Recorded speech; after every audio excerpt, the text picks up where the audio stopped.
Hi, Lindsay and Bobby. Long time. So the other day when Hugh Hefner died, my husband was like, okay, I have a theory that Josh Gad is going to comment on Twitter about Hugh Hefner dying. And I was like, that's not a theory. And also, what? And like, my husband is really obsessed with celebrity deaths, and I guess he Googles like whenever a celebrity dies, and he noticed that Josh Gad is like, as soon as a celebrity dies, he comments on it. Like, he was like, Debbie Reynolds, like every single, he made me a list of like every single celebrity that Josh Gad comments on, and he does it really quickly after they die. And he even, like, commented on, like, Fidel Castro dying and was like, it would be interesting to see what happens to Cuba after, since he just died. And I guess he does it to, like, get on, mentions of, when people, like, round up tweets of celebrities tweeting about other celebrities dying. So my question is, one, is Josh Gad a who? I think you've talked about it before, and also, can you talk a little bit more about this hooey behavior of just tweeting about celebrities dying obsessively to, like, get on the news? That's it. Good form, Bella Thorne. Oh, this is the most... You've found an amazing thing. You've found an amazing thing. An amazing I'm thing. So impressed. This is unbelievable. So I just searched the moment so...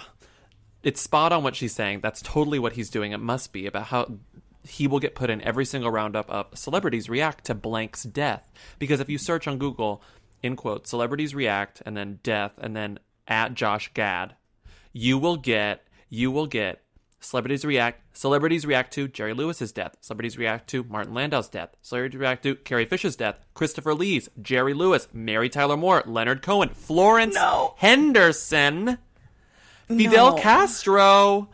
Oh, Debbie Reynolds. Who is this? Bill Paxton. He is on all of these. No. Alan Thicke. He's on all of these. He's on all of the roundups. He has. I will say I have a little bit of an issue with this theory, though. He has not tweeted about Tom Petty yet because he's busy tweeting about other things that are. Guys, he was in other Celebrities things. React to Corey Monteith's death in 2013. No. Wait, how did he react? He wrote. Let's scroll down. Josh Gad. He wrote. What did he say? R.I.P. Corey Monteith. Gone way too soon. What? That's what he wrote. How? What? He's everywhere. I mean, that's. I gotta give him credit. I mean, I feel like I can't. That's a smart. I'm just saying that's a smart move to get yourself in the news. That's a publicity algorithm that I hadn't even thought of. So, like, do you know what I mean? Like, we're the most cynical about these things, and we didn't even think that you could do that, or even realize that was a con. And yet, here is Josh Gad, and it is doing it, immune to criticism. I mean, it's admiration, recognition, respect. Yeah. I mean, yeah. This isn't a criticism. We're not criticizing him. No, and please don't. You don't need to point out people mourning other celebrities mourning celebrities on Twitter. That's a weird. Like, let them. Like, that's fine. That doesn't need. Mm-hmm. That's not like a hooey thing. Yeah. It's just, if this is the case that Josh Gad is doing this with this in mind, gotta hats off to him. A fedora. Hold on. What did he say about Florence Henderson? Florence Henderson, Josh Gad. Let's see what he said. What'd he say? I mean, he doesn't know these people, right? Mrs. Brady was a mother to us all, says Josh Gad. Is Josh Gad a who or a them? I think he's a who. We've talked about this. He's a who. We talked about this like early on, like in the first 100 episodes. He hasn't tweeted about Tom Petty. He hasn't tweeted in 14 hours, so I think it might be, by the time this episode is published, I think we'll have seen a Josh Gad R.I.P. Tom Petty tweet. Also, by the way, R.I.P. Tom Petty. I mean, yeah. R.I.P. Tom Petty. I will only, mourn Tom Petty's death through a Josh Gad tweet. So until Josh Gad tweets, I am unable to, really process this. I understand what you're saying. Moving on. Thank you. Hi, Who Weekly. First time. Oh, no, it isn't. Okay. Second time, long time. My roommate and I are just sitting here thinking about Mandy Moore. Question number one, is she a who? I think she's a them. Question number 2. Did her hair color change around the time of Walk to Remember? Change everything for her? And follow-up question, who are some other celebrities who dye their hair in order to further their careers? Yeah. Anyway, big fan. Lauren, I can't think of the catchphrase right now. Oh my god. Okay. Bye. Okay, so after this call, I sort of vaguely remembered that Mandy Moore has commented on this in the past, and she has. Vaguely remembered. So it was a quote to remember when you think about it. No, so no. Remember at the beginning of the year, because A Walk to Remember came out in January 2002, there was so much Walk to Remember content. And everyone was asking Mandy Moore about A Walk to Remember. And no one cared about that movie. I'm sorry. It was not that big of a movie. No, it came out in January. It wasn't good. So, but it doesn't matter. It wasn't even that big of a cult. Like, people are treating it like it was this huge cult classic, and it's just not. It wasn't. It's not. In terms of, and it was, I feel like it was like pretty maligned when it came out. It wasn't like The Notebook that was just like instantly iconic. Like in terms of Nicholas Sparks rom-droms. Anyway, so she was asked about this upon the occasion of the 15th anniversary of Walk to Remember, because she dyed her hair for it, and she was a blonde, and like the Candy video and all her other shit, she was a blonde. And so she says, it came at a time in my life when I was only seen from the pop music landscape, and through that lens, there was a real significance to coloring my hair. As silly as it sounds, there was a real significance in the way people saw me, but also in the way I carried myself and that I saw myself. It was the last little piece of the puzzle, I think in terms of getting into character. And then she says, and then Shane West said, I remember that Mandy was very nervous about dyeing her hair. It's amazing how it really changed her life. Wow, Shane West. So, I mean, according to Shane West and Mandy Moore, people who would know, the hair color turned her into a them, basically. I mean, let's not lie. The dye job for the movie is like, let's take a girl who's like pretty, blonde pretty, and then make her brunette less pretty. Make her like homely. Mousy. Make her homely. Right. Still pretty, but has brown hair, so less pretty or whatever. I get what she's saying. It's like people saw her as a singer, and then she wanted to be an actress, so she dyed her hair brown and never looked back. She wanted to be an actress. I'm an actress now, so I'm brunette. Is this horrendous article says, did you read the end? My favorite. They always have to do this. They say, it's pretty hard to imagine Rebecca Pearson, Moore's This Is Us character, as a blonde, or having any other hair color, really. But never say never. The show has recently been renewed for 2 more seasons, so there's plenty of time for her to experiment with her do. Meanwhile, her character is half an old face. Like, this is, like, what, you want her to go blonde? Do you want the old version of Mandy Moore to go blonde on This Is Us? Or the young version of Mandy Moore to go blonde? Anyways, it's funny that you brought up the question, are there other actors who've gone from, like, who to them with hair dye jobs? Mm-hmm. And I would say Emma Stone is one of them. Okay, well, I was going to say Amy Adams, because Amy Adams has talked about this. Do you remember that? These are 2 redheads who went from not redhead to redhead who got defined by red hair. I mean, Emma Stone Adams is like a blonde or something. Amy Adams is not a redhead, natural. What she's is a strawberry her blonde. Yeah. And she has talked about it, and she dyed her hair because she wasn't getting roles as a blonde. And she says, quote, the minute I went red, I was quirky and fun instead of flirtatious and dumb. So she says, it was great. That's real. But in all seriousness, it's just hair color. But it's like, Amy, you just explained that changing your hair color changed the types of movies you were offered. Yeah. And Emma Stone always talks about how she was blonde and went redhead and got more roles. I mean, this is weird because it's both 2 redhead women, but I think there's been other blonde to brunette or brunette to blondes that have changed the perception of them, as Mandy Moore said, and got them more jobs or changed, But I'm trying to think of, I can't really think of who, but there's a lot. I mean, there's a lot. That's just 2. Here's an amazing Business Insider story that was actually cross-posted from our faves at Brit & Co.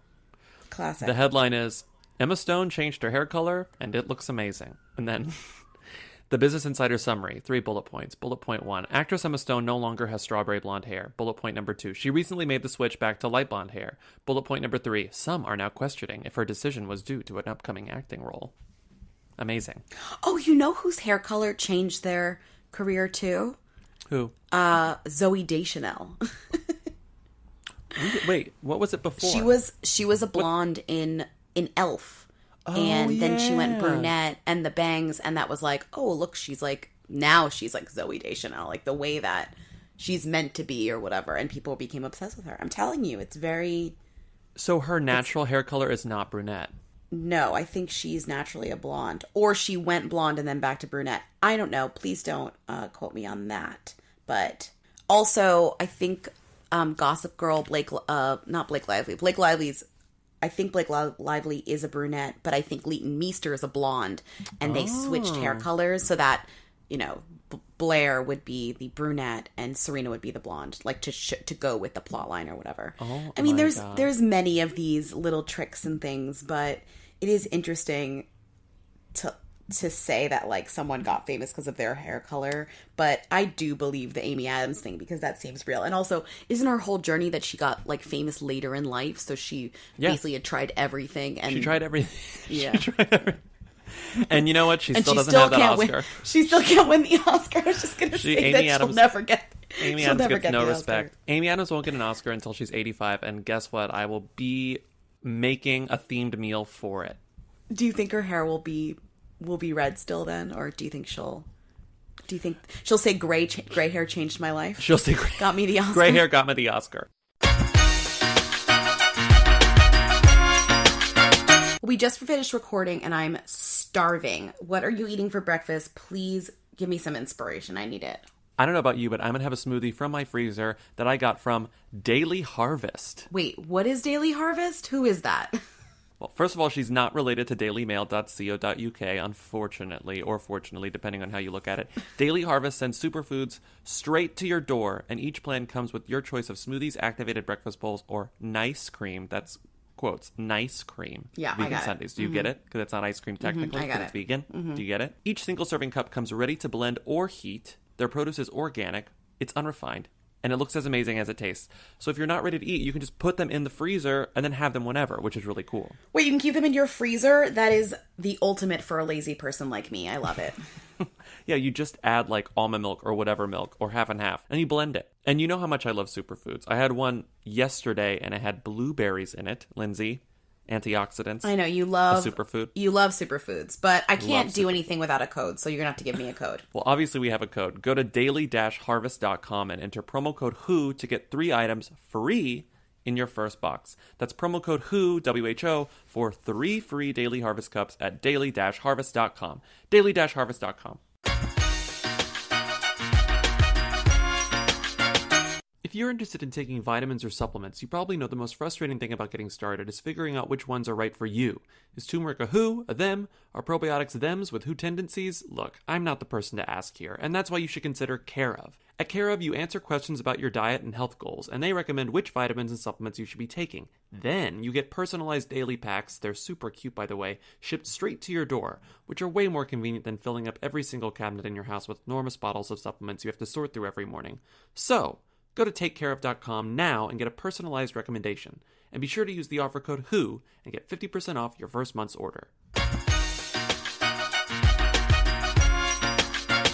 Hi, Lindsay and Bobby. So I haven't listened to the most recent episode of Food Weekly, so I'm sorry if you've already covered this, but I just need to talk about Bella Thorne and Tana Monge. Tana is like a pretty popular YouTuber who's like really famous for her, well, not really famous for YouTube, for her outrageous like stories and whatever, and she does like tours and whatnot. And she's definitely like a YouTube them, but real life too. And recently she did a story time about her and Bella and Scott Disick and how Bella was like preventing her from hitting on Scott Disick at a party or something. And so now, like a week or two ago, they met at a music festival. And they've been snapping and Instagramming and whatever all over the place. And like there was a tweet that Black Bear posted that said that he wanted to flag information about them as irrelevant. And then Bella said, oh, well, you didn't think we were irrelevant when you were talking about a threesome with us 30 minutes ago. And it's just so insanely ridiculous. But what I want to know is like how real you think this is. Because for Bella, this doesn't make sense because she is doing this with a nobody.